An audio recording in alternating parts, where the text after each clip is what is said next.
Hello，老爺，好耐 Hello，冇見啊！家嫂，咦，你又係啊，衰老咗喎？係咪啊？真係啊，係唔係，嘛？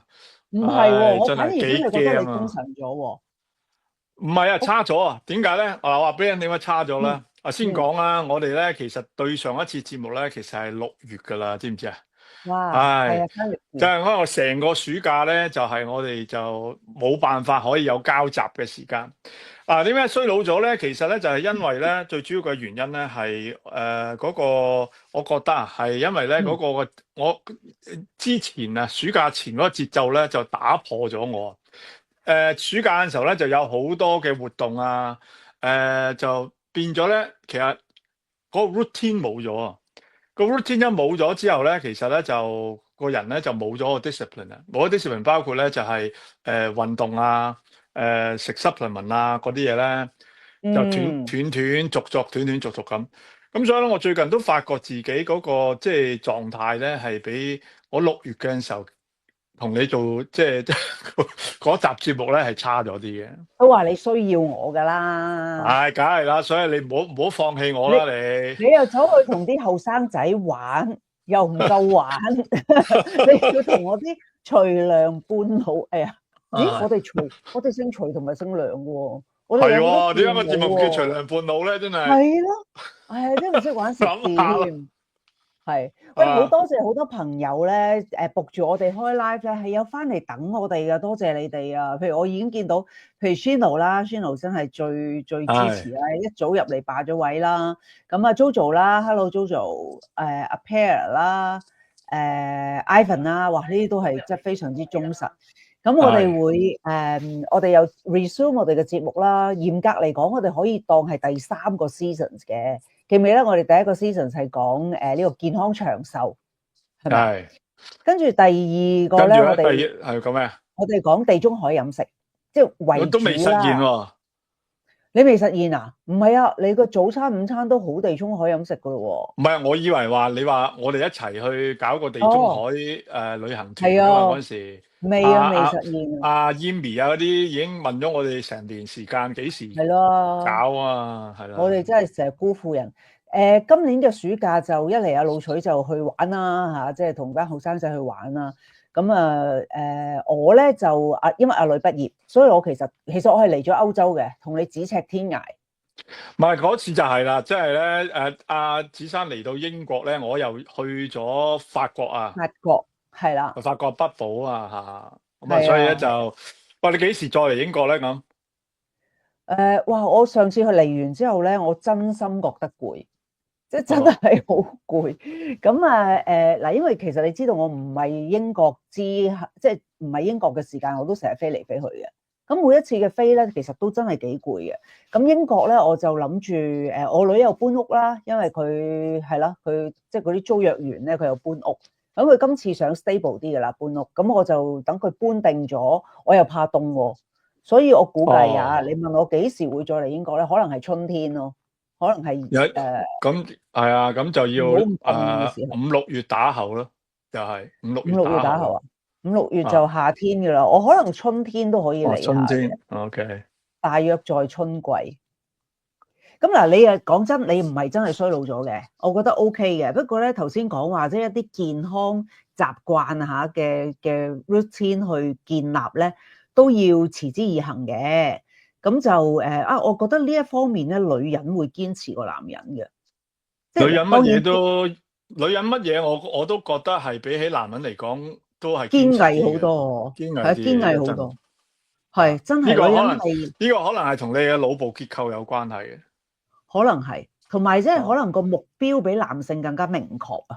即係我嗯。哋要，我哋可能要健康啦，要靚啦，要打得啦，要砌，仲要湊仔湊女啦，湊埋個老公啦。咁好多好多，我哋覺得哇，嗰個目標喺度，你真係不能怠慢咁樣咯。所以女性喺養生啊，或者係扮靚啊嗰啲方面係即係比較堅持嘅咁喂，咯。所以我算係唔差噶啦，真係你好講真，好，我算唔你好好。差噶啦，即係比起一般男性嚟講咧，即係我都即係喺咁懶惰嘅情況之下，都算係咁噶啦，已經。你呢啲年紀係有權入咗老人院噶嘛？不過你老人院都唔收啊，所以你就唯有喺出邊掙扎啦。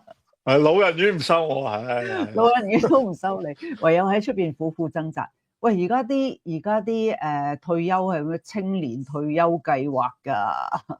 你又嗰啲養老院、青年養老院啊，真係唔收你啊！你太老啦。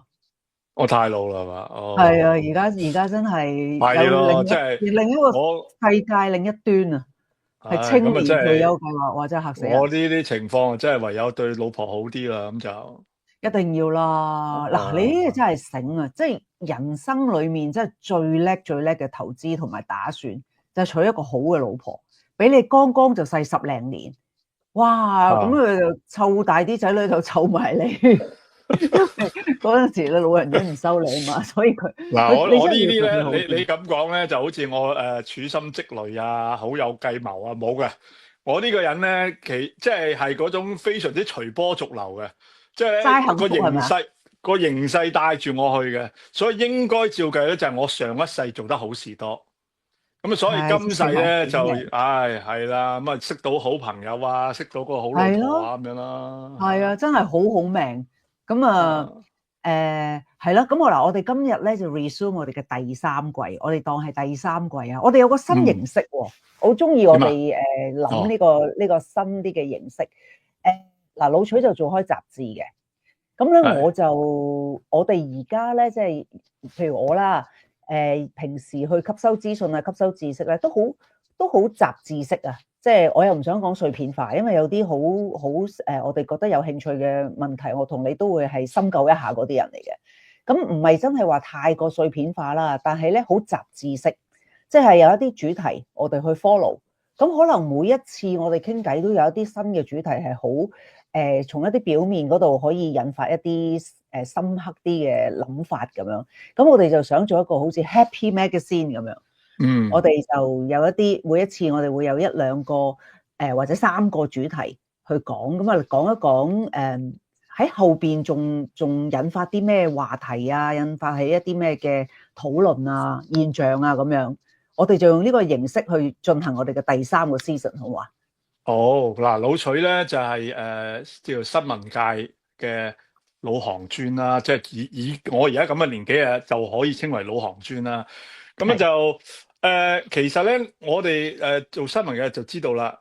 新聞就以 bad news 為主嘅，good news is not news 咁樣，好啦。咁啊後尾咧去到而家 social media 咧，就更加係咧係將嗰啲叫做唔好嘅嘢咧就放大嘅 viral 嘅。你睇到而家網海上面大部分咧都係一啲好有情緒啊，會激發人嘅情緒嘅一啲嘅資訊啦。所以咧其實咧我唔記得咗係2000幾啊，我唔記得咗啦。總之咧嗰陣時我曾經咧係自己搞咗一個叫 Happy Press 嘅。Happy Press 咧就係喺網上咧就自己咧就貼一啲嘅比較正能量啲嘅嘢上去啦。咁啊，譬如好人好事啊，或者係一啲 health 嘅信息啊，或者係一啲會係引發我哋嘅一啲思考嘅一啲嘅報導啦咁樣。咁啊，但係咧後尾又忙得滯咧，就冇延續落去啦。咁好啦，所以啦，而家咧阿家嫂啊好啦，我揾到個 partner 啦。咁我哋咧就會嚟緊咧，就會用呢個 Happy Press 嘅精神咧，希望咧真係我哋絕對唔會碎片化，大家都知道啦。阿老徐咧係一個好鬼沉氣嘅人啊。我就中意咧就將啲嘢講到透啲嘅咁樣。咁但係咧就希望咧我哋呢個 Happy Press 好或者叫 Happy 乜嘢嘅節目都好啦。總然之後係希望咧你聽完之後咧可以有翻啲動力啦，對人生有翻啲希望咁樣。係啊，即係可能即使嗰件事本身，我哋今日有第2個 topic 咧，都本身係一件應該係幾唔開心或者係一件幾令人激動嘅事嘅。咁但係其實咧後邊咧又可能會引發一啲現象啊咁。咁我哋今日咧就想講兩個 topic 啦嚇，兩樣嘢啦。第一樣咧都係講翻你貼身啲嘅，就係衰老啦。係啦，你唔貼身。係啊，我都好貼身啊，因為其實我同你都係，其實我同你根本就係同一個年代，根本就係同一班人。唔知點解做咗我家嫂，本來應該扮唔貼身啫嘛。本來係我條女嚟噶嘛，你嘅年紀係屬於無端端做咗我家嫂喎，真係。嗱，我哋又講翻啦，你真係完全冇睺我嘅喎，嗰陣時唔敢啊，唔敢係啊，梗咩？係啦。你係咪又要想講翻嗰陣時啫？嗱，嗰陣時好大約係未2000年，直情係2000年。1999年，哦，99年啊，哦，好嚇，好似係99年啦。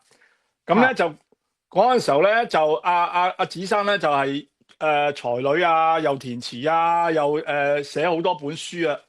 哇！喺追你呢啲係正式咧，我哋作為男人嘅最唔應該踏入嘅陷阱嚟嘅。哇！嗰啲記者咪即係會圍住啊咁樣。咁嘅情況我就追唔到第二啲女噶啦嘛，你知唔知啊？係即係呢個係最重要啊嘛。追你嘅話就令到斷晒我所有嘅路數啊嘛。但係你嗰啲bundle，即係你買咗一個單頭就攞唔到個 bundle。係啊，係啊，唔抵啊。咁點會為咗一棵樹放棄個樹林啊？係啱嘅，聰明，所以就各自發展啦。所以我哋就各自發展啦。但係咧，講翻今日嗰兩個題目先。嗱，我哋今日咧講兩個題目，一個咧就係講呢一個嘅衰老呢個問題。點解講衰老咧？就係衰老咧，而家有一種嘅新嘅講法。嗱，就係話衰老其實咧係一種疾病，大家應該用疾病嘅觀念去睇。我哋第二個題目咧，如果有時間咧，睇下我呢一個題目我哋講咗幾耐啦，就會講下咧，你哋台灣車廂咧又計一個嘅老人家同一個後生仔衝突之後咧，而家又搞到去細路仔嗰度，即係話咧啲車廂裏面啊，嫌嗰啲小朋友太嘈啊咁樣。係啦，衰老同埋厭童，哇，好似係兩個極端嘅事啊，係啊。咁我哋啲新青年就討論下呢兩個話題，自己擺自己入去新青年先。咁啊，頭先講話首先嗰句説話咧都幾驚人嘅，即係嗰個講法啦，就係話衰老咧唔係一個必然嘅現象，即係而係咧係一啲可以延緩嘅疾病，係啦。即係疾病，亦都係甚至可以延緩嘅。咁呢個咧，其實亦都係即係 exactly 呢一個講法咧，就係嚟自2019年一本書啦，係由 David Sinclair 出版嘅 Lifespan。佢直情咧呢個係佢個 topic 嚟嘅，佢題目嚟嘅，書嘅題目嚟嘅。咁佢就係話英文就叫 Lifespan 啦，中文咧就叫做我們可不可以不變老咁樣，可不可以不要老？係啦，咁樣，因為呢個中文譯版。咁但係當然啦，呢個唔會係佢自己突然間有一日瞓醒講嘅嘢啦。佢對佢嚟講又係一個20年嘅研究，而之前亦都有好多嘅呢啲類似嘅諗法，一路進展到今日，我哋好似個個人都喺度搞緊我哋嘅抗衰老咁，即係終於係去普及化。係啊，其實 David Sinclair 咧咁講咧，你可以話係一個嘅有一個嘅源流嘅。最早咧其實係1950年啊。如果你真係要追溯嘅話咧，就係有一個嘅都係醫生嚟嘅，呢一個係一個美國生物醫生，係一個生化學家。佢叫 Denham Harmon。咁啊，俾大家睇睇佢靚仔樣啦。呢個啊，OK 50年代。係啊，50年代咧，佢係最早提出呢一個嘅概念嘅。佢點樣提出嘅概念咧？就係話佢提出嗰個叫自由基老化理論。自由基咧，你好清楚啦嚇。我哋嘅腦咧就係因為自由基氧化啦。咁呢一個咧，佢就話咧，我哋其實身體每日咧都係被自由基，亦都就係所謂嘅氧化分子咧，慢慢損傷嘅。咁佢話呢個過程咧，唔係自然嘅命運，而係一種嘅病理性嘅退化現象。佢甚至講過，佢話衰老係一種可以被延緩，甚至係逆轉嘅疾病。呢一個咧嘅講法咧，喺當時嚟講咧，佢個年代咧算係得非常之即係出格啊！係啊，石破天驚出格。咁後尾就有好多接棒者啦。好多接棒者就根據佢呢一個嘅諗法咧，譬如其中呢一個咧，你真係睇唔出㗎呢個人啊！哇，你睇到好似 hippies 咁係嘛？係啊，呢個人啲鬚嚟㗎，犀利啊！呢個人係英國嘅老年生物學家。咁你睇到佢長到一胡把者就唔係嘅，佢後生過老徐嘅。佢60幾年出世嘅呢條友，咁咧就佢咧就有一個叫 SENS 理論 SENS 嘅理論，係就係話可工程化延緩老化策略。嗱呢嗯個人咧雖然係一個叫老年生物學家，嗱老年生物學咧其實係近年咧非常之流行嘅一個學科嚟嘅，即係越嚟越多人咧去研究人點解會老咧咁樣，咁就係一個專門嘅學科，佢就係呢個學科畢業嘅，咁而且咧佢又係咧數學家嚟嘅，所以咧話呢條友你唔好睇佢啲外表咁奇特，但係一個你可以學霸嚟嘅。咁佢亦都咧主張咧可以用呢個叫生物工程嘅方法咧，去修復一啲由老化帶嚟嘅損傷。所以咧就回應翻你所講啦，如果你話佢係疾病咧，咪就可以醫好咯。另外甚至咧，佢話呢個抗老化嘅運動當中咧，係甚至好似有逆轉，你所講嘅逆轉啦。除咗修復之外咧，甚至可以逆轉。好啦，再介紹埋呢兩個人啦。嗱，呢兩個人咧就再進一步，一個叫 David Germs， 係一個叫 David Germs，一個咧就係呢個葡萄牙分子生物學家。哇，佢個名咧就好難讀啦，我就讀佢中文名啦，叫做馬加良斯。咁佢兩個咧就喺一個學術嘅期刊裏面咧，聯合發表一個題為 Is Aging a Disease？ 又係講啦。即係回應翻呢個咁啊，頭先個 David Germ 係咩咧？佢係遺傳學家，一個係遺傳學家，一個咧就係呢個嘅生物分子生物學家。佢哋咧就話衰老其實係符合三樣嘢，所以佢哋咧將佢定性為疾病。一個就係叫做功能下降、可識別機制同埋可干預性。佢就根據呢三個標準咧，就將佢定性為疾病。係好啦，仲有一個呢個咧，就係一個結合咗醫療與科技啦。呢個係科技人嚟嘅，但係佢係專係做醫療科技嘅。係呢個人咧叫 Alex，佢咧喺2015年咧就提出一樣嘢叫做咧正式應該將衰老列入 WHO 嘅疾病分類。佢認為係為咗佢列入係一個疾病啦。係啦。將佢列入疾病，咁佢咧發表咗一篇論文叫 Aging is not a disease, but it should be treated as one。嗱，佢呢個講法咧就係有啦嚇，雖然唔係一個 disease，但係應該將佢視作係一個 disease，立即處理佢係啦，係啦。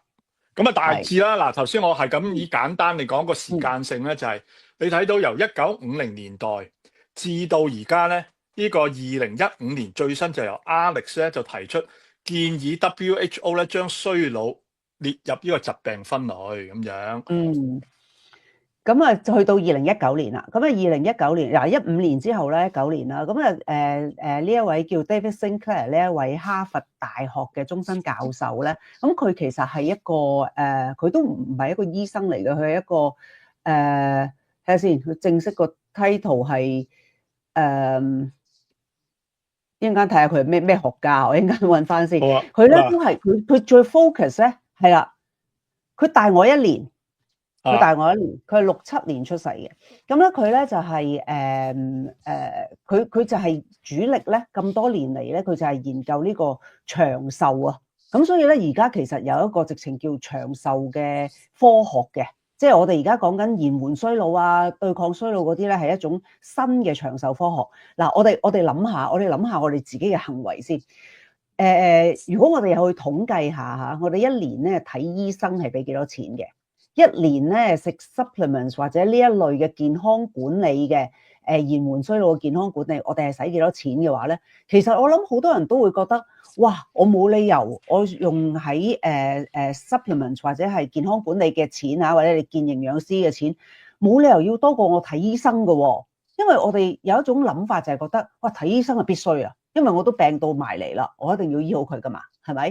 咁但係你去做一啲預防嘅工程或者係延緩嘅工程咧，咁你就會覺得嗰個唔係必須喎，我都未病，我都未衰老咁樣啦。咁所以咧，其實咧，佢呢個2015年你頭先講嗰位嘅 Alex 啦，同埋David Sinclair 佢哋嘅講法咧，其實已經係一個好 critical 嘅扭轉咧，就係話其實如果我哋去到有病嘅時候，去花好多錢同埋花好多精力去醫嗰個已經出咗嚟嘅症狀嘅話咧，咁其實咧你就係頭痛就醫頭，腳痛咪醫腳咯，係咪？我哋冇針對點解我哋會衰老嘅本身。咁點解佢呢個講法話衰老本身係一個病，而唔係話一個係自然現象咧？咁其實佢個立腳點咧，就係話其實慢病即係衰老老化呢一樣嘢係一個慢病之源嚟嘅。我哋好多慢性疾病咧會逐漸可能會出現啦，就係癌症啦、心血管啦、認知退化咁啦。其實呢啲係出於老化機制異常。好啦，佢係異常，咁即係佢有病啦。咁點樣異常咧？佢唔異常，佢正常嘅時候係點樣嘅咧？咁樣嗱，如果佢一路正常，即係譬如你買一架車翻嚟。係人都知，架車耐咗，揸耐咗，係呢度病嗰度病咁。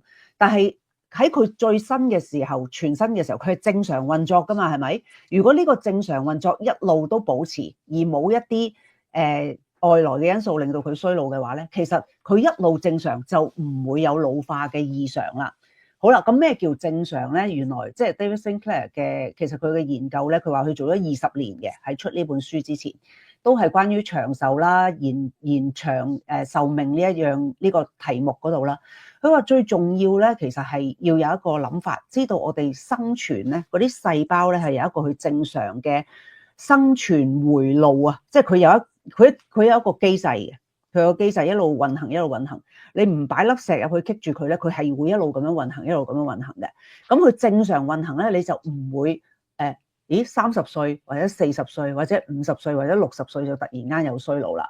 佢個衰老出現係因為你嗰個老化嗰個機制異常運作緊咁樣。咁佢咧就係話，即係提出一樣最所以日後咧都有好多呢啲講法，譬如168你一定聽過啦，係咪？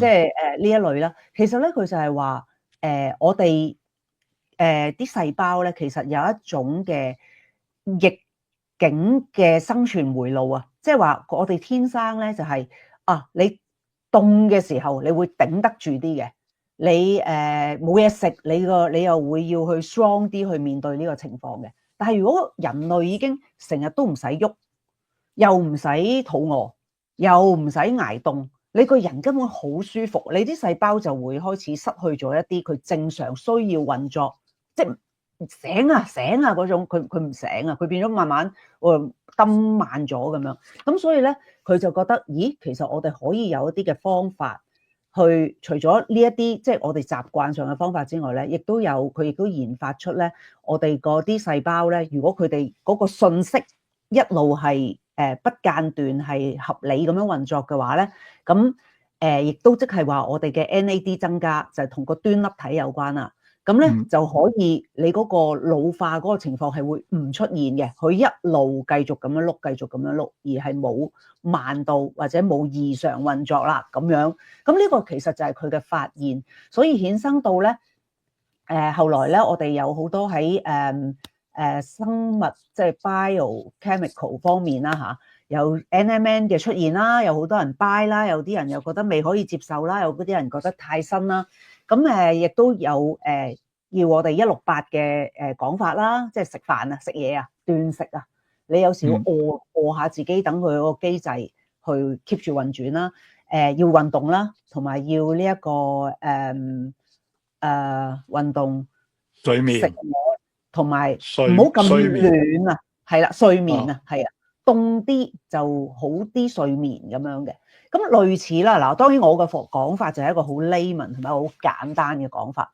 咁實際上呢一個長壽嘅研究咧，就係由頭先阿老徐講，由1950年開始有呢個講法，到而家咧，嗱，我哋都可以諗下喎，1950年嘅時候咧，即係70幾年前啦，其實人類嘅壽命都真係冇咁長嘅，即係嗰陣時醫學又冇咁好啦，種種原因啦。咁而家咧，其實我哋慢慢就會發現係我哋嘅生命咧會越嚟越長啦。我哋又成日都話你好抗衰老喎，你好逆齡喎，你好後生喎，咁樣咁啊老人院又唔收你喎，咁樣啦。咁啊好多呢一啲見到我哋係真係喺呢一個長壽呢個方向研究嗰度咧係真係進步咗咁樣嗱，咯。不過咁講啊，呢一個咧我已經會 feel 到咧，有網友咧可能會提出一啲質詢，點會啊？係啊，年老同埋疾病始終有好大嘅分別。係疾病譬如舉例啫，有好係嘛？多關係。係疾病譬如舉例疾病咁樣，疾病你醫得好噶嘛？年老喂，個個人都會老噶嘛，個個人都會即係到最後個歸宿都係死亡噶嘛，係嘛？係嗱，所以啦，呢一度咧應該咁講嘅。佢哋其實話將佢視之為疾病，係因為佢裏面有一啲嘅疾病機制。佢嘅意思係咁，譬如頭先阿子生都講咗，就係話年老係點樣發生嘅咧？而呢啲發生裏面咧，其實同疾病咧有啲嗰個嘅機制咧係一樣嘅。咁啊，但係咧，至於人係咪會唔死咧咁樣？嗱，呢個咧就非常之極端，有人講係可以嘅。剛才我頭先提過啲名當中咧，有一兩個咧就話理論上人係可以唔死嘅。嗱，呢個係最極端嘅講法，所以我要首先澄清，係嘅。有一派嘅 school of thought 咧就話，佢真係當佢係100%疾病就係咩咧？可以醫得好，醫得好嘅意思就係人係可以唔死嘅，個細胞只要唔老 ，keep 住唔老咧，咁你咪唔死咯咁樣。咁但係咧嗱，我自己反而覺得咧。呢一種嘅講法，即係話我哋其實年老係一個疾病，呢個觀念咧有佢嘅積極性一面。個積極性一面係咩咧？有啲人覺得咧過去咧就年老好自然啦，咁就咪由得佢，即係覺得呢件事係好自然發生嘅事啊嘛。咁但係咧，如果你話唔係喎，病嚟嘅喎，病嘅意思係咩啊？喂，病嘅意思就係你要處理喎，你唔會唔處理你個病噶嘛，係嘛？你唔會唔處理嘛？你病你就去睇醫生食藥噶嘛。所以如果係從呢個角度嚟睇咧，呢個觀點嚟講就係，你如果 agree 咗年老係一個可以處理嘅疾病嘅話咧，咁你就會有啲動力啦嘛，有啲動力。咁啊最多咪咩咯？就係喂活得健康啲，即係你可以退一萬步講就係，我哋可以活得健康啲。咁咧呢一個咧都係一個，我覺得因為最早提呢一個嘅概念俾我聽咧，係阿挺啊。阿挺咧，佢係David Sinclair 嘅忠實嘅支持者嚟嘅。支持者，佢未出書嗰陣時，佢已經講噶啦。阿挺嘅直情咧係劈咗好多嘅文獻俾我聽，因為佢一同我講嘅時候，我已經唔係話咁即係帶滿住狐疑嘅態度去望住佢，唔係嘛？咩年老係疾病咩？係咧，而家係真係咁講噶，就有好多文獻已經咁講啦。嗱，當然啦，冇乜人咧就真係好似阿挺咁樣，連文獻都睇埋噶。咁但係咧，我淨係覺得咧，我話呢一個嘅概念本身係有積極性嘅。個積極性咧就係你最少可以延緩，第一，第二，讓你在生嘅時候咧可以活得健康啲。即係如果用呢個概念嘅話咧，咁啊大家會容易接受啲啦。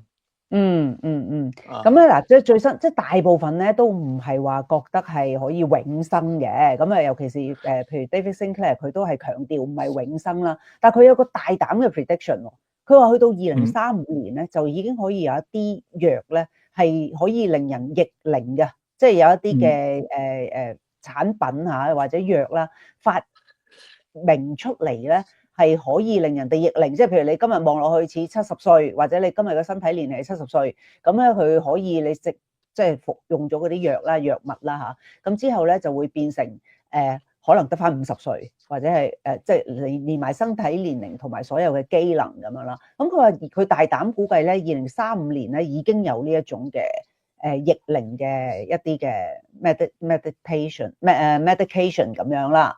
咁不過咧，咁點都要捱到2035喎，咁啟發。咁但係你嗰陣時係最老嗰個去開始咯，你逆極你都係最老啊！大家一齊逆20年，你都係最老。唉，咁樣。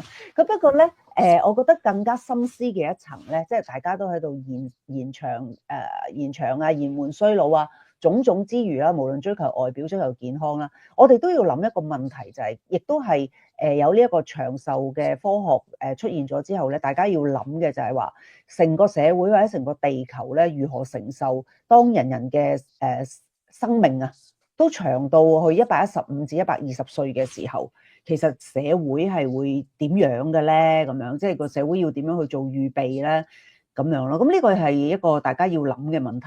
即係我都好坦白講，作為一個又想健康又貪靚嘅人啦嚇，你話可以逆齡啊，咁你梗係會好努力、好積極去研究啊、去學啦。但係我亦都會諗喎，咁我逆到幾時？即係或者延到幾時？我都會唔想延咧咁樣，因為去到一個位，你又繼續延，你都係開始你又要計下你有幾多積蓄啊，可以夠生活喎。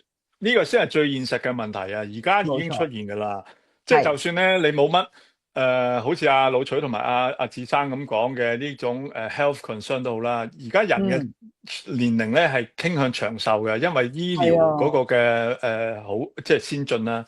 咁但係其實你頭先所講咧就係話，當你越健康嘅時候咧，咁你咧就嗰個嘅財政嘅壓力咧就越大嘅喎。冇錯。即係唔小心退咗休50歲，好似你咁50歲退咗休。咁所以咧，你突然間話我聽有120歲，係啊，我諗住70歲好啫。哇！點知而家咧識咗你呢啲咁嘅人咧，就令到我咧嗰個財政壓力大增啦。咁啊好啦，咁啊呢一個咧就所以咧就要學理財啦，係咪啊？即係你要照錢揾錢嘅，因為你而家越嚟越難揾工噶啦嘛。咁啊要學錢揾錢啦。下一個可能題目遲啲我哋講下理財啦嚇。好啊，不過咧好啊。逆齡呢一樣嘢咧，有人咧都仲係唔係好信嘅嚇。不過咧，我就想講下幾個實驗俾大家聽下。因為逆齡咧聽起上嚟咧，好似返老還童咧，係一啲好唔科學嘅嘢。嗱呢一個咧，其中一個實驗咧就係由呢個靚女咧叫戴眼鏡嗰個阿 Cara 係嘛？阿 Cara Fitzgerald 啊，佢係邊個咧？佢喺2023年，佢係美國嘅營養科學家，唔係營養學家，係博士嚟嘅，係營養科學家。佢就揾咗6個45至到65歲之間嘅女性，進行8個星期嘅叫 DNA 甲基化飲食計劃。咁呢個計劃包括咗啲咩咧？多食蔬果啦、植物營養素啦，加上益生菌啦、規律嘅運動啦、冥想放鬆啦、充足睡眠啦，仲有控制壓力，諸如此類。好啦，呢啲之後咧，經過8個星期之後咧，佢哋就喺呢個嘅 DNA 甲基化生物年齡咧，個結果係咩咧？係下降咗4.6歲。哇！4.6歲，大佬咁快喎？8個星期就8個星期，下降咗4.6歲啦。即係我只可以話複述，我都覺得好驚人啊！呢一個嘅 result 好驚人。你當減一半啦，減咗2歲你都好緊要啦，係咪啊？係減咗如果8個星期呢個實驗可以減咗2歲，我已經覺得好驚人。好啦，咁啊第二個例子咧，就係呢一個，哇係呢個人就冇乜說服性啦，開科係啊，咁佢就叫阿 Gray Faith，佢係粒博士嚟嘅。咁咩博士咧？呢度冇講啦啊！佢就做咗一個另外一個實驗叫做 TRIM TRIM。咁咧佢咧就揾咗35位嘅，今次係男士啦。我哋呢啲咁啊老年男性，咁啊接受1年內人類長一啲嘅叫生長激素，同埋一啲嘅 DHEA， 仲有 metformin。metformin 你食緊未啊？阿挺帶咗一大包俾我 metformin。咁咧就一個綜合嘅治療咁樣。咁啊跟住咧結果顯示咩咧？佢今次1年啊都只係逆轉咗2.5年個生物年齡。OK， 咁啊仲有免疫系統咧一啲嘅功能咧，亦都出現回春嘅跡象。喂，免疫系統好重要啊！我諗你好清楚，好多人咧其實個嗰個病咧係因為免疫系統嘅問題。係咁啊嗱，咁呢2個研究咧都顯示係有所謂生物年齡逆齡啊！呢個嘅概念咧，其實咧就係話咧，我都有朋友咧，都時不時同我講呢啲咁嘅信息嘅，就話你知唔知我而家生物年齡係幾多啊？咁樣，咁佢啊佢就話佢40幾歲，而家佢嘅生物年齡係20幾歲咁樣喎。嗯，咁原來而家有一啲嘅嗰啲嘅儀器咧，去 test 你啲肌肉啊，各方面嗰啲然後同埋心臟啊嗰個嘅狀況啊，又 check 你真實嘅生物年齡係幾多咧咁樣。你有冇 check 過啊？我冇啊。你冇啊？你去 check 下啦，還好啊好啊好啊，係啊，好啊。睇下你嘅生物年齡係老我過你驚成就唔而家。好，我驚老人院突然間又收我，咁跟住咧我又 check 完之後就冇啊，你咪就係你咁嘅年紀咯，或者係再老啲咁樣。係。咁呢兩個實驗，大家自己參考下啦。即係話咧，所謂嘅逆齡嘅意思係咩咧？就係個所謂嘅生物年齡，即係話你而家實存嘅狀態，梗係唔係話你真係咧你1961年出世，你會變咗1981年出世啦，係嘛？攞身份證梗係唔係咁樣啦。係換身份證。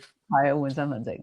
好啦，咁嗱，我哋今日就講呢一個life spec 即係 sorry 嚇，講下呢一個講咗抗衰老啦，咁就同埋佢背後要反思嘅問題啦，即係就係我都覺得有一個係值得我哋諗嘅，即係當我哋覺得咦原來我仲有好長命喎，我要做下嘢咁樣，咁係咪又喺個職場裏邊令到即係應該要退休嘅人士就不停咁樣留喺嗰個職位嗰度，咁又令到下面嘅上流嘅方式會係點咧？咁樣即係其實好多呢啲深入啲嘅問題啊，即係退休啊、家庭啊、福利制度啊，種種呢啲咁。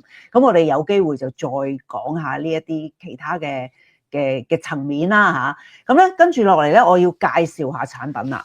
咁咧我哋呢個節目咧，我哋會講一啲即係 Happy Magazine 或者 Happy。喂，唔好意思，你介紹產品之前咧，點解我哋會停咗咁耐咧？其中一樣嘢咧，就係因為大坑店重新裝修，係嘛？冇錯，重新裝修，哇！大家而家入到去大坑店咧，你會見到咧啲門面完全唔同咗嘅。冇錯，係啦。咁我哋就即係之前咧就係一個即係我好似揼出嚟同啲老友玩下咁樣嚇，我哋都推介一啲產品咁樣。咁咧但係我都係過唔到我自己，我都係要將佢重新整過。咁而家咧，我哋老取咧有個店咧我都攞出嚟俾大家睇下先。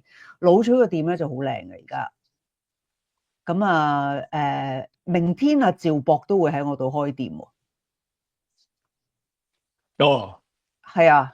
我哋一齊你帶俾你生意一定多過我好多啦，唉！你唔好妄自菲薄，都未開始，都未開始你就做比較啦，真係最喜歡比較嘅，往往就係啲，老男人，徐娘半老嘅人啦，係啊。好，咁咧嗱，而家咧喺我哋大坑裏邊，我咪分享緊啦已經。咁入到去大坑咧，我哋就會有好多未睇到喎。名人係未睇到啊？未睇到啊？等陣啊 ，share 咗先，係啦。咁我哋嘅入到去大坑啦，我哋會見到我哋好多嘅朋友啦。你見到呢個 cashback 亦都係真係有得回水嘅，回3%。咁喺呢個大坑店嗰度咧，而家睇到啦，嗬？睇到啦。不過睇到我個店幾有型，係啦。咁就如果個主要嘅店裏邊咧，就係除咗有啲 banner 啦，我哋有啲咩 promotion 之外咧，亦都係有我哋嘅店個樣啦嚇，咁啊都係如果有啲咩朋友有啲咩好嘅推介咧，我哋都歡迎喺我哋個店嗰度，咁我哋就做一個店嘅 service 咁樣啦。好啦，咁我去翻你個店先，咁老取呢個店咧就叫做隨時行啦，即係之前啦，我哋換咗個門面靚啲，咁我哋今日咧。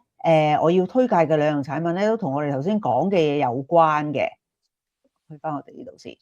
咁咧就係一個咧就係 NMN 啦。NMN 咧就係其實一個研究啦，就係話我哋點樣可以令到我哋啲細胞咧可以運作得好啲，細胞自己本身年輕啲，令佢不停咁樣運作，不停咁樣即係我哋嘅細胞年輕啲啦，咁咧就係研究發現咧，就係我哋如果身體裏邊嘅 NAD 加唔 drop，而且咧仲會製造嘅話咧，咁我哋就會 keep 住後生，好多嘅功能都係會更加好啦，好似我哋即係年輕化咁樣啦。咁呢個 NMN 咧，就係 NAD 加嘅前體啊，係一種人能夠吸收嘅成分啦嚇，咁吸收咗之後咧，其實佢喺我哋體內咧30分鐘咧就會轉化咗做 NAD 加噶啦。咁所以咧，其實食咗佢咧係會精神啲嘅喎，即係可能你食一段時間之後咧，你就會發現咦自己嘅精神好啲啦，集中啲啦，同埋你會冇咁善忘啦。我嚟講就譬如頭髮啊、指甲啊嗰啲都會有一啲嘅，即係好似生得好快啊咁樣嘅。咁呢個就係 NMN 嘅功效啦。咁啊推介嘅剪咗冇幾耐就又出啦，你係咪啊？啲邊係好健康喎，你啲指甲，我啲指甲都好健康噶，即係有啲朋友啲指甲係相當唔健康嘅，咁我哋就係啦，指甲健康都係好緊要，指甲啦、頭髮啦同埋皮膚啦。咁咧嗱，呢一個品牌咧就叫做豐盛生活，就係日本製造嘅品牌啦嚇，日本製造嘅產品啦。咁佢咧就係一隻 pure 嘅 NMN 嚟嘅，即係佢裏邊咧100%都係 NMN，而每一粒咧係有每一粒有幾多咧？200有200唔係有300 mg 嘅 NMN 嘅。好啦，咁呢一個產品咧就原價係1299蚊，咁而家咧喺路取嘅隨時行店裏邊咧就會係變為990蚊，或者你要一個酒盒嘅版本咧就再平多20蚊，970蚊嘅。咁啊，你食晒未啊？差唔多啦，差唔多啦，係嘛？好，咁咧跟住另外一個推介嘅產品，應該本來食晒噶啦，但係咧我咪話你去咗旅行暑假嘅時候就停咗啊嘛，係去咗旅行啊。好啦，咁第二隻推介嘅產品咧就係同我哋睡眠有關啊，同埋呢一個免疫力啊，唔係 sorry，新陳代謝嘅能力啦。咁咧呢個咧就係日本啊、韓國啊都好流行咧食呢個夜酵素嘅。香港咧就比較少啲，即係少啲朋友係着重喺酵素方面，但係越嚟亦都係越多人去注重噶啦。咁酵素咧其實就係我哋身體裏邊嘅一啲酶啦嚇，咁佢就係一個輔助我哋嘅新陳代謝嘅一個推手嚟嘅，我哋需要有佢咧，先至令到我哋嘅新陳代謝咧 keep 住旺盛嘅。咁我哋嘅新陳代謝亦都係幫我哋消化啦。咁呢一個夜酵素咧，佢就加咗 GABA。咁 GABA 咧其實係一種人體裏邊嘅天然嘅神經傳導物質啊，佢會令到我哋 relax 嘅。咁所以咧呢個呢個酵素啦，加埋呢個 GABA 咧，我哋喺臨瞓之前食咧，就會令到我哋瞓得更加好、更加放鬆。咁第二朝起身咧，就會更加精神啦，咁亦都係個人咧係冇咁容易肥啊，即係嗰啲脂肪咧係唔會咁喺你瞓緊覺嘅時候咧，你唔開工嘅時候去積聚啦。咁呢個品牌咧就係台灣品牌嚟嘅，咁但係佢嘅代言人咧係木村拓哉，咁咧就木村拓哉咧聽講咧，佢都係即係經過好長嘅時間咧，佢先至肯代言任何嘅 supplements 嘅。佢真係要自己完全試過晒，因為佢知道即係自己嘅影響力都好大啊！即係唔同介紹下你用下啲護髮產品啊，即係其他嘅產品咁。去到食嘅 supplement 咧，佢真係自己都試咗好耐嘅時間咧，咁佢先至 take up 咗呢一個品牌，亦都係佢唯一呢啲叫做佢哋叫咩機能性嘅營養補充品嘅代言，佢係唯一係做呢一個嘅啫，咁樣咯。好啦，咁咧呢個產品就比較個價錢咧，我望下先。我哋而家係做緊老取嘅特價啦，咁啊係原價係368蚊，特價係268蚊，哇減咁多嘅，減一嚿水嘅。喂，你我啲同老闆咁嚟。減一嚿水，268蚊，呢個已經係1個月嘅份量嚟㗎啦，咁樣咯。咁所以咧，我覺得係即係酵素啦。如果你覺得你有少少肥胖嘅問題啊，或者你成日都好夜食飯咧，就更加係需要佢嘅，因為即係喺你食嘢同瞓覺之間個時間太短嘅話咧，咁令到我哋嗰個代謝系統唔好咁快收工咧，咁你瞓緊覺嘅時候咧，又會幫你開工代謝啦，亦都同時令到你瞓得好啲嘅。喂，趁而家咧有機會係老闆娘咧，就即係唔知道嘅情況之下咧，做呢個價格咧，但係大家快啲撳入去啦。萬一咧，阿老闆娘咧一陣你改變主意嘅話咧，咁就可能就只係減50蚊嘅咋。係咯，哇咁多嘅。好，咁啊嗱，呢個就係我哋今日嘅2個產品推介啦。咁有需要咧就可以去到大坑嘅呢一個隨時行呢個店啦，咁就購買啦。好啦，咁我哋今日講我哋第2個題目咯。嗱，由呢個衰佬係幾有趣。講到呢一個後生啊厭童啊，嗯咁我嗯，我好約摸咁講個新聞俾大家聽啦，好啊，就同你身處嘅環境有關嘅，就係台北啊、台灣啊，好大單新聞啊！就話咧呢單嘢。係啦，呢一單嘢咧就 BBC 報嘅，就話咧台灣咧個高鐵咧近期咧就將所有車廂就劃為捷運。哦，高鐵捷運係嘛？，OK，高鐵，高鐵啊，高捷運。高鐵啊，嗯高鐵啊，咁嗯咧就係劃為寧靜車廂。咁啊，寧靜車廂咧嘅意思咧，其實佢想學校有少少似學校日本咁樣樣咧，嗯就鼓勵人哋咧喺車廂嗰度就唔好講電話啊，唔好即係高聲講嘢啊。咁啊，但係咧呢一個嘅帶嚟嘅效果咧係出乎意料之外，就係喂，仲有一種人咧，你係控制唔到嘅，就係小朋友係啦。小朋係係係。友啦，咁啊小朋友喺裏面嘅哭鬧咧，於是咧成件事咧就變咗咧，就而家咧啲人咧就話：喂，我哋而家個車廂應該係寧靜噶啦，你哋啲小朋友咁哭鬧咧，係破壞咗寧靜車廂。咁所以咧就令到咧話有啲父母咧就變咗好有壓力啊！即係即係變咗即係話哇，咁我又控制唔到佢哭鬧㗎，咁我點算好啊？咁樣即係成件事嘅背景係咁樣樣嘅，就話咧，因為呢一個嘅高鐵，台灣高鐵將所有車廂列為寧靜車廂。咁啊，如果有人唔寧靜咁點啊？咁樣就話咧嗰個嘅現場咧就會有一啲嘅工作人員啊，即係台灣鐵路嗰啲工作人員咧就會咧就舉牌喎對佢。哦，寧靜車廂寧靜 OK 咁樣，咁啊就呢一樣嘢咧就我唔知大家點睇啦嚇，特別係你有冇試過喺俾人哋舉牌啊你？冇，我冇坐，我主要係唔坐，所以係唔會舉唔到個牌。喂，咁但係呢一單嘢咧，其實咧都我哋傾嘅時候咧，我哋都覺得係同早前一單咧，就喺捷運裏邊咧，有個年輕男子咧就踢向一個老人家啊，咁係啦，阿婆啦，咁咧嗰單新聞咧都好大，但係咧個社會嘅迴響咧都有啲出乎意料，即係我哋單純睇嗰1分鐘嘅畫面咧，就係覺得哇，即係年輕人咁樣踢個老人家話，要即係令到佢受傷，咁點算啊咁樣？咁但係咧社會嘅反應咧就係話，其實咧亦都揭露咗一個現象咧，就係社會上面好多恃老賣老嘅老人家。其實咧，佢哋嘅嗱呢件事，如果我哋睇多前幾分鐘咧，或者睇多前呢幾年嘅新聞報導咧，其實都常有發生嘅，就係啲老人家對於一啲坐喺關愛座嘅人咧，就係即係指罵佢啊，甚至乎呢個婆婆咧係慣犯嚟㗎啦，即係打人啊，即係揾把遮去撩人啊，拍打人哋啊，仲要辱罵人哋啊咁樣啦嚇，咁就社會上咧亦都會覺得，咦，其實咧亦都係有。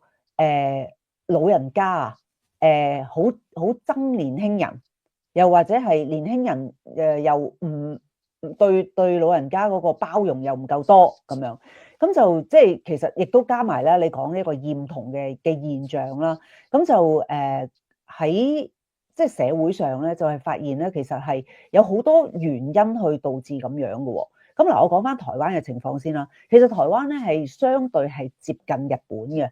即係真係咧，其實佢即使未曾有呢一個話高鐵劃為寧靜車廂呢一件事之前咧，其實喺任何嘅密閉空間啊，其實咧佢哋都係傾向寧靜嘅喎。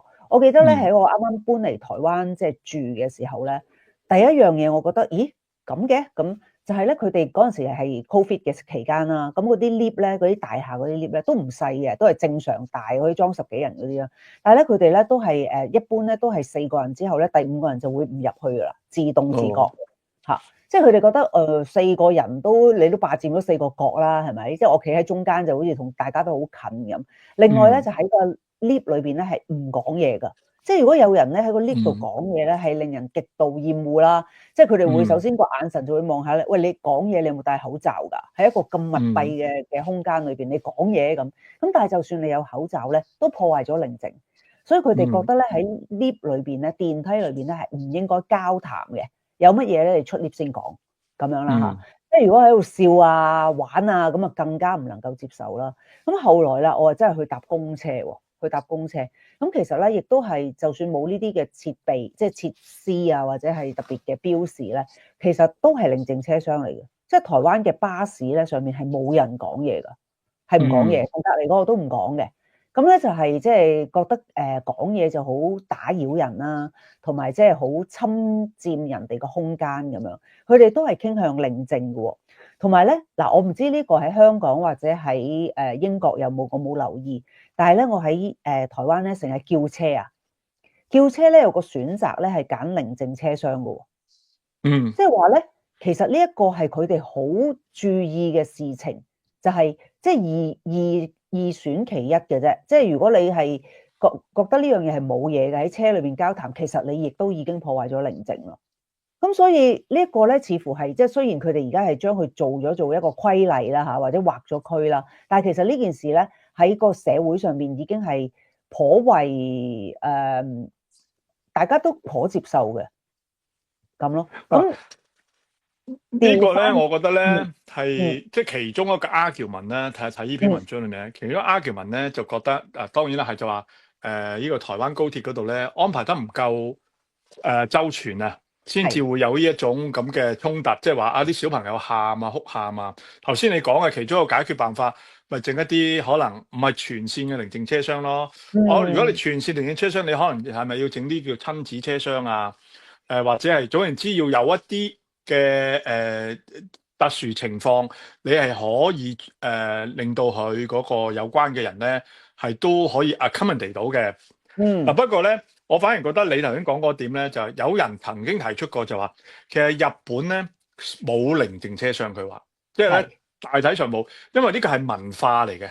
冇錯。文化嘅意思就係大家會已經係成為咗一個習慣嚟㗎啦。冇錯。譬如舉例啫，就算你有小朋友嘈嘅話咧，嗰個嘅父母係會自動將佢帶離開個車廂，去到一啲嘅叫中間嗰啲位置咧，係令到佢寧靜落嚟之後咧，先至帶翻佢入車廂。呢一個咧 exactly 就係老取嗰陣時候咧，喺香港嘅時候，我經常會做嘅，即係嗰陣時我大仔出世，我哋去茶餐廳。呢個茶餐廳已經係好接受到嘈吵㗎啦。係。但係我都唔得嘅，我覺得咧，我係好為意咧，就係我唔想我哋嘅存在咧，會係騷擾咗人哋嘅。咁所以咧，當我嘅小朋友扭計嘅時候咧，我就一定會帶佢出去先。但係出去又跟住你想食嘢，你要安靜，安靜嘅話咧，我就帶翻你入去。呢個係一個教育嚟嘅，呢個係一個教育嚟嘅，就係話你由細到大應該要教育小朋友。雖然咧，我哋當然明白小朋友嗰種嘅嘈吵啊，你咪喺屋企嘈啦。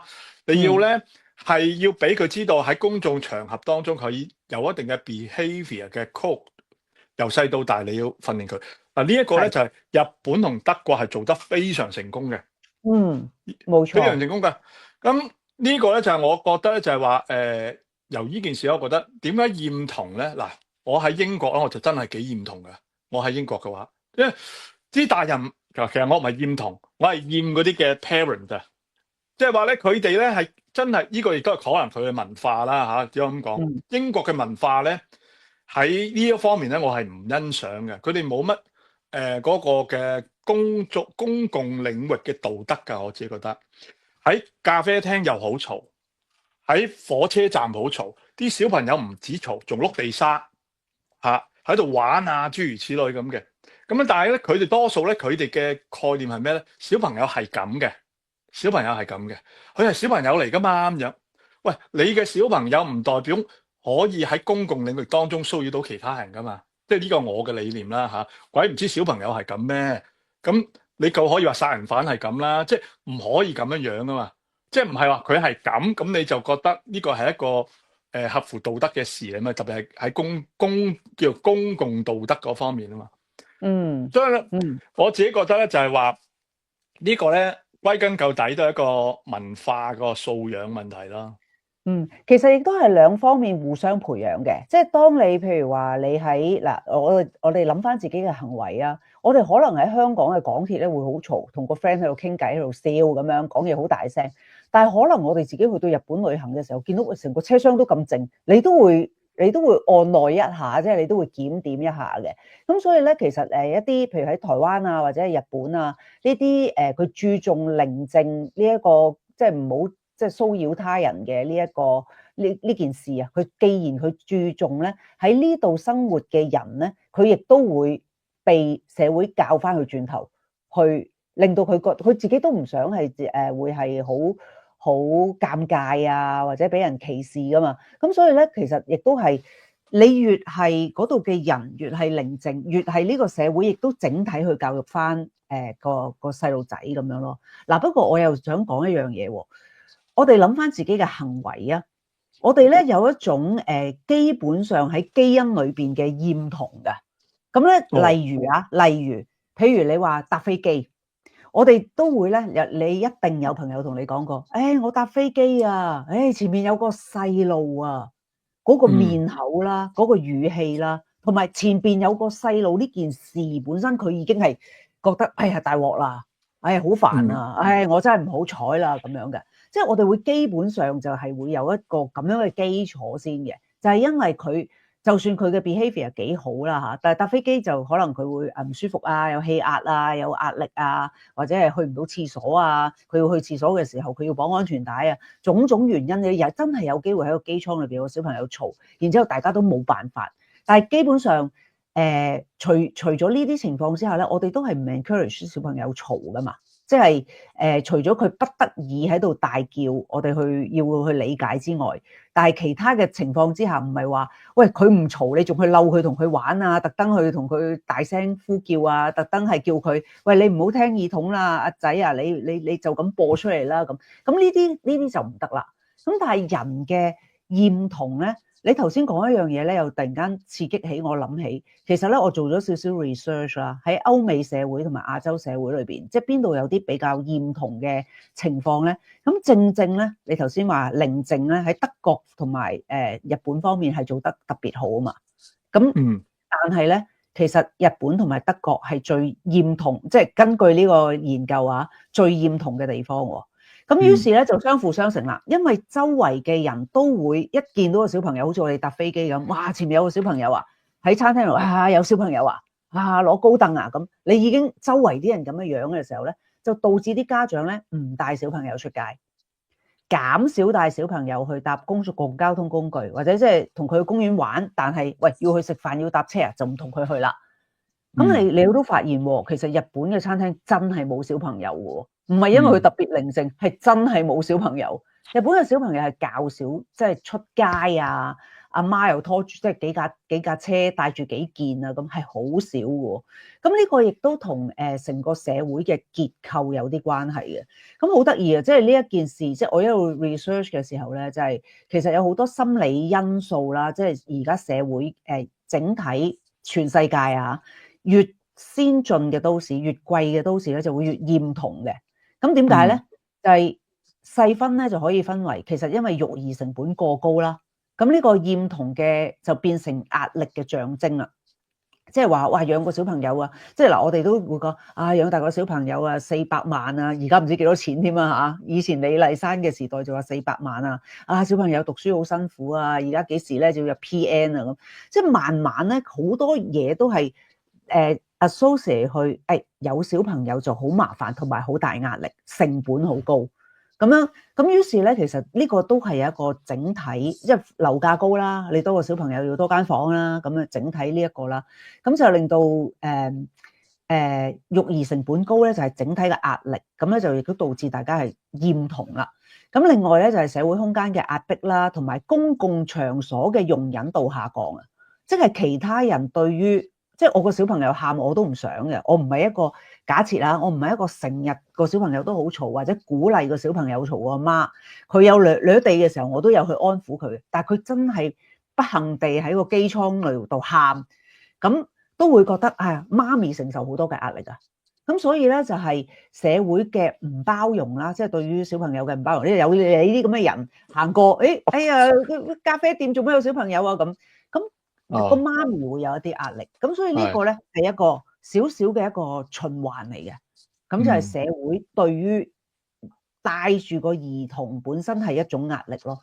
係嗱，我就絕對唔係厭童啦，如果唔係我都唔會生3件啦嚇。係咁咧就不過咧就我就覺得呢樣嘢就冇一個絕對嘅，即係講真嗯咧，即係話你唔可以係行兩極嘅。而家嗯我覺得成個世界嘅問題就係極化，所以嗯咧，譬如無論你作為父母，你要有翻一個叫公共道德呢個概念咧，係啱嘅。但嗯，係同時之間咧，你又唔可以咧將自己厭同嘅情緒咧就 push 到一個地步咧，就係，覺得一有啲小朋友喺度嘈吵咧，你就覺得係一件點樣罪大惡極嘅事。你要睇一個父母有冇做咗佢應做嘅嘢。如果佢做咗佢應做嘅嘢，咁都冇計㗎，因為小朋友嗯真係有時係唔能夠控制到自己嘅情緒，佢唔係一個成年人嚟㗎嘛。咁所以我嗯自己覺得，其實咧就咁講，即係話咧，譬如好似今次你喺台北車廂嗰單嘢都好啦，叫做可能有少少佛家嘅思想，就係、本來無一物，何處惹塵埃咧咁樣。即係其實可能你就係因為設立咗一個咁嘅標準，個標準叫做寧靜車廂。係，同上次嗰個嘅即係阿婆被踢，即係讓優先座一樣啦。因為咧設立咗一個叫優先座呢樣嘢啊，本來無一物，本來讓座係一個個人嘅意願，一個個人嘅道德行為，而唔係一個嘅 suppose 係一個嘅必然。你唔做就唔道德嘅，唔應該係咁。而且嗯讓座呢一樣嘢咧，係涉及到當下嗰個人自己嘅處境，可能佢自己都係有一個身體上嘅需要呢個座位咧咁樣。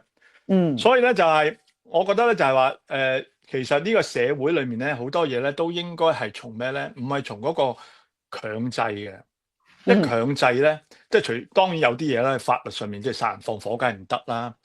道德呢一樣嘢咧，其實係不宜強制。一強制咧，就會有呢個而家我哋所謂嘅無論車廂驗同嘅問題啦，優先座嘅問題啦，即係呢啲嘢咧，都係因為我哋叫有道德勒索呢一樣嘢。即嗯係嗯道德一出嚟嘅時候，就可以成為一個工具咧，去勒索別人啦。你唔係咁做，咁嗯。你就唔道德啦咁樣。嗯嗯啊，嗯，咁我又我都想講一講，我覺得呢個幾有趣嘅，就係歐美社會嘅同埋亞洲社會嗰個厭童嘅情況啊，都有兩個極端嘅喎。嗱，譬如喺英美社會啦，即係普遍嚟講咧，其實咧就係好似你講咁啦，其實有好多餐廳咧可能會話喂12歲以下唔准入嚟啊。Adults only 啊，或者啲度假村只係準大人啊，即係呢啲好屢見不鮮嘅，即係成日都會見到噶啦。甚至乎幫佢度高啊，矮過幾多唔准入嚟啊，嗰啲咁樣。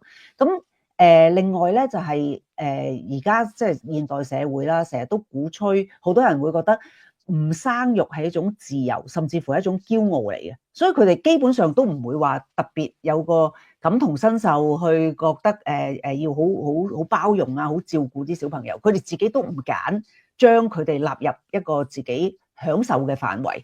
咁但係同時間咧喺呢一啲嘅社會咧就會有一個討論咧，就係話係唔係成個社會突然間有呢個趨勢嘅時候，就突然間對咗下一代咧就失責啦。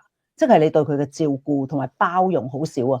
咁小朋友如果佢真係好多餐廳都唔俾小朋友入去嘅，唔夠12歲唔俾入去，咁爸爸媽媽如果去食飯，屋企又冇其他嘅大人去照顧佢，咁點咧？咁佢哋嘅選擇就得好少啦。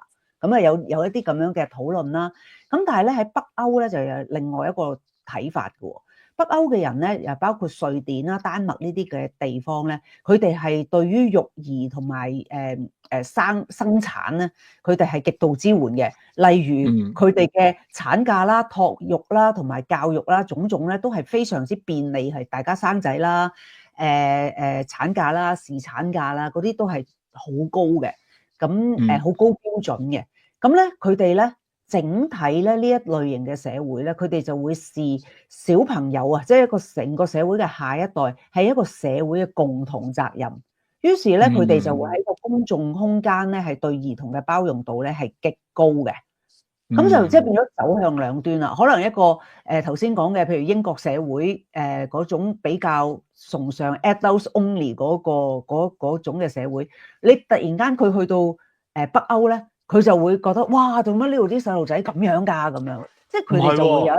我覺得英國反而呢一方面咧，近北歐多啲喎。英國其實對小朋友嗰個行為咧係比較放縱，放縱啲嘅。佢哋咧佢哋係比較覺得小朋友應該係好，即係俾多啲嘅空間佢哋。我感覺係咁樣樣咯嚇。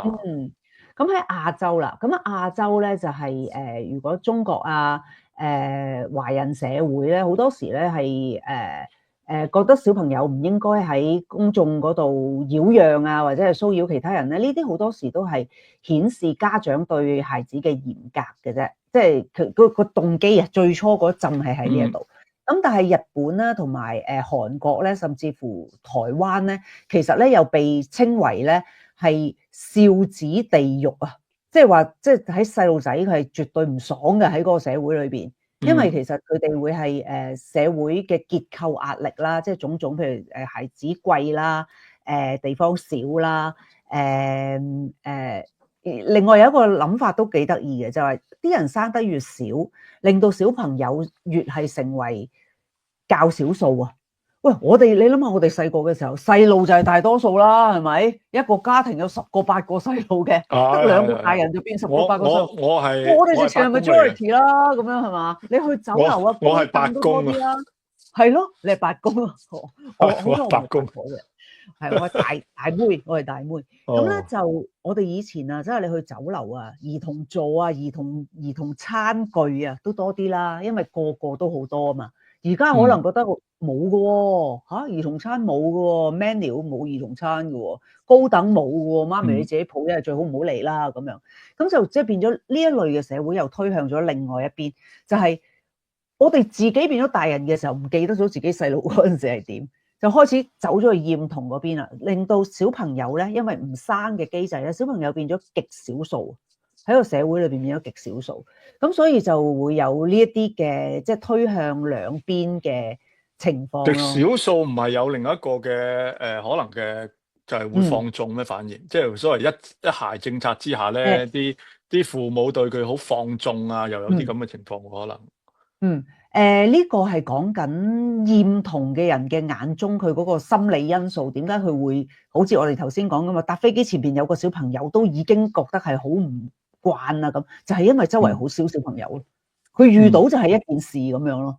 咁呢個係即係講厭童嗰個人嘅角度咯。咁就係係啊，所以呢個咧少子化之後咧，小孩變成稀有動物啊，同時被疏離化咁樣咯。即係我哋而家要疏離緊，咁亦都係頭先講過話究竟係咪社會對下一代嗰個責任感失責？多咗嘅呢個情況，我覺得真係非常之有趣。即係當我哋提即係討論一個可能好表面一句就講完嘅一啲新聞啊，全部寧靜坐，有冇搞錯咁？其實深層咧有好多可以研究嘅嘢咯。咁我覺得呢啲討論都係幾有趣嘅。我哋可以每一個星期做一次。我諗咧就係我冇睇呢個 dimension， 就係嗰個你頭先提嗰個嘅，就係話咧日本同德國咧呢一種嘅文化背後咧，可能都係有一種叫做 downside 嘅，有另一個 downside 就係對小朋友個成長嘅過程當中，可能亦都構成過分壓抑嘅，過分壓抑咁樣樣啊。係啊，喂，咁啊，成個鐘啦，阿家嫂，你食咗晚飯未啊？食咗啦，好夜啦，而家係我哋嘅夜晚11點半啦，11:40啊，我未食晏啦，家嫂。好啦，咁我哋快啲我要食晏啦，煮嘢食晏啦。好啦，咁我哋今日傾到呢度，下個星期四晚10點半，我哋再傾。我哋又嚟我哋下一次嘅雜誌式傾偈。好啦，拜拜。拜拜啦，多謝大家，拜拜。